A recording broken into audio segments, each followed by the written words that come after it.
মেয়েরা নিজেদের প্রিয় মানুষটাকে ব্লক করার আগে এই তিনটি কথা মন দিয়ে শুনে যান। অনেক মেয়ে আছে নিজের প্রিয় মানুষটার সাথে একটু ঝগড়া হলে, কথা কাটাকাটি হলে তাকে ব্লক করে দেয়। তাই নিজের প্রিয় মানুষটাকে ব্লক করার আগে মেয়েরা এই তিনটি কথা শেষ পর্যন্ত শুনে যান।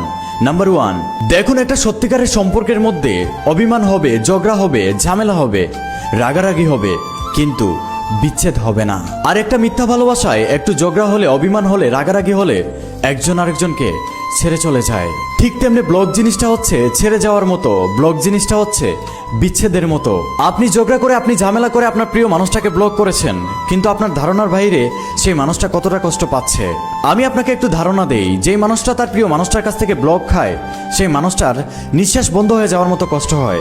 সেই মানুষটা তখন নিজেকে পৃথিবীর সবচাইতে নিঃস্ব মানুষ মনে করে। আপনি সামান্য একটা ব্লক লিস্টে ক্লিক করার কারণে একজন মানুষ পাহাড় সমান কষ্ট পাচ্ছে, তার বুকটা ফেটে যাচ্ছে কষ্টে, কিন্তু আপনি সেটা বুঝতে পারছেন না আপনার রাগ অভিমানের কারণে।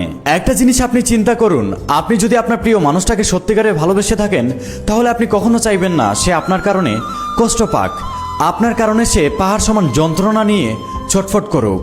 আপনি যদি আপনার প্রিয় মানুষটাকে সত্যিকারে ভালোবেসে থাকেন, তাহলে আপনি সবসময় চাইবেন সে আপনার কারণে ভালো থাকুক, আপনার ব্যবহারে খুশি থাকুক। কিন্তু আপনার এই সামান্য রাগের মাথায় রাগ করে প্রিয় মানুষটাকে ব্লক করার কারণে আপনার প্রিয় মানুষটা অনেক কষ্ট পাচ্ছে। তাই প্রিয় মানুষটাকে কখনো ব্লক করবেন না, যতই রাগ অভিমান ঝগড়া হয়। নাম্বার 2, আপনাকে আমি একটা কথা মনে করিয়ে দিতে চাই। দেখুন, এই ব্লক অপশনটা তৈরি হয়েছে বেঈমান, প্রতারক, খারাপ, অচেনা, অপরিচিত মানুষদের জন্য। কিন্তু আপনি যেই মানুষটাকে ভালোবাসছেন, সে তো কোনো বেঈমান, খারাপ, প্রতারক মানুষ নয়। সে আপনার প্রিয় মানুষ, আপনি তাকে ভালোবাসেন।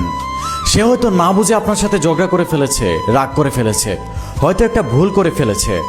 আপনি তাকে ব্লক না করে তাকে বোঝাতে পারেন, কারণ একটা সত্যিকারের সম্পর্কের মধ্যে রাগ হবে, অভিমান হবে, ঝগড়া হবে, কিন্তু বিচ্ছেদ হবে না, কেউ কাউকে ছেড়ে যাবে না।